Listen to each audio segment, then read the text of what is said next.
অনেকদিন পরে একটা প্ল্যান ছিল আমাদের, চুরি করতেছি। ঢাকার শহরের আম চুরি করার মজাটা অন্যরকম। ধরা খাইলে তো ভাই হাত ডিউটি ভেঙে গেল।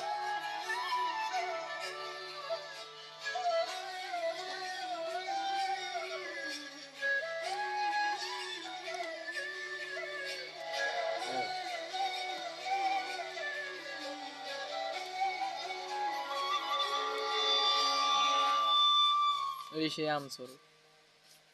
আমি আম চোর না, আমি হচ্ছে বাবুর্চি।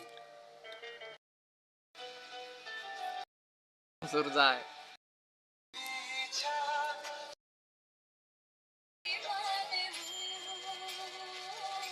মিষ্টি আছে। মিষ্টি আছে না? বড়গুলো মিষ্টি তো। ছোট আম যেগুলো